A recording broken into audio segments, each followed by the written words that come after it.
Les grands titres de l'actualité de ce mardi, le 4 avril 2023. Marie-Ève, bon matin. Bonjour, Michel. Marie-Ève, d'abord, un incendie qui a ravagé le bâtiment de la chaufferie au Cerf du Canton. Oui, c'est arrivé dimanche matin aux alentours de 11 heures. Les pompiers ont été appelés. Bien sûr, ça a pris les pompiers de la caserne de Montmagny, ceux de Cap-Saint-Ignace et comme il arrive dans ce genre de situation, on a fait appel aussi au camion-citerne de Berthier-sur-Mer. C'est du côté de la route transcontée. Vous connaissez les Cerfs du Canton. Donc, le bâtiment de la chaufferie, qui est une perte totale, nous a-t-on dit. C'est selon Pierre Boucher, qui est directeur du service de la sécurité incendie et de la sécurité civile de la ville de Montmagny. Mais heureusement, on a contacté, Michel, tu as contacté dans le fond la propriétaire des Cerfs du Canton, Mme Nancy Ouellette, et elle a mentionné que l'incendie ne retarderait en aucun cas le début de la saison pour l'entreprise familiale. Ça, c'est quand même la bonne nouvelle.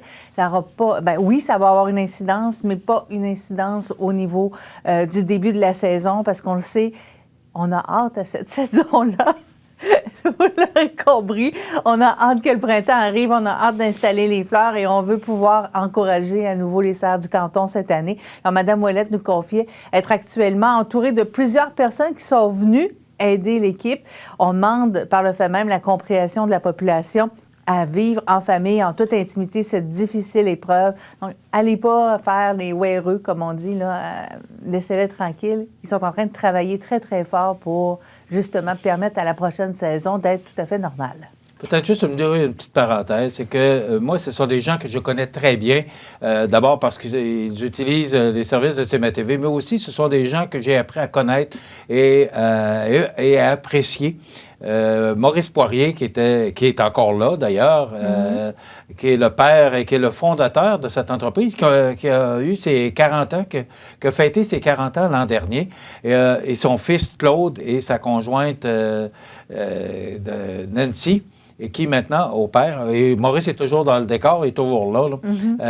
Donc, pour eux, ce qui est important, c'est que la saison ne sera pas retardée.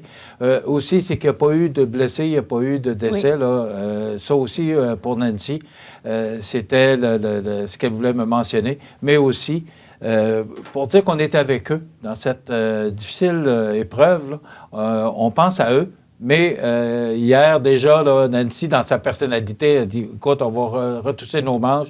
On est entouré de bonnes personnes autour de nous et on va faire ce qu'il faut là, pour passer au travers de cette dure épreuve. Mais ils ont demandé de passer ça là, en famille et avec toute intimité.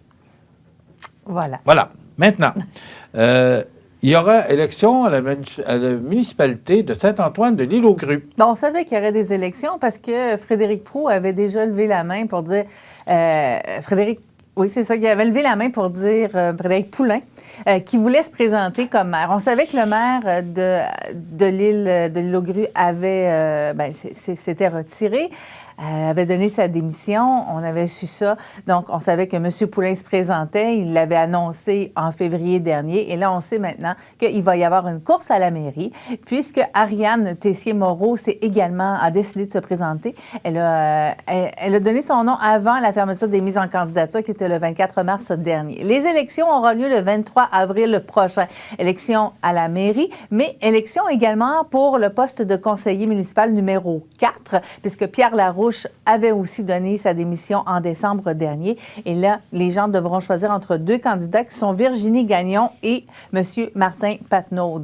On devrait pouvoir recevoir Mme Tessier-Moreau, puisqu'on a reçu Frédéric Poulin. On va essayer de recevoir Mme Tessier-Moreau là, dans les prochaines semaines pour qu'elle puisse parler de son projet, justement, en tant que possible mairesse à Saint-Antoine de l'Île-aux-Grues. Écoute, il y a eu un baptême, pas de curé. Oui. Ça fait drôle, là, mais c'est la réalité. Oui, alors, baptême du canot à glace de Félix, mais pas de prêtre. Effectivement, il n'y avait pas de prêtre. Comment on peut baptiser, pas de prêtre? Bien, on peut baptiser de façon laïque, j'imagine.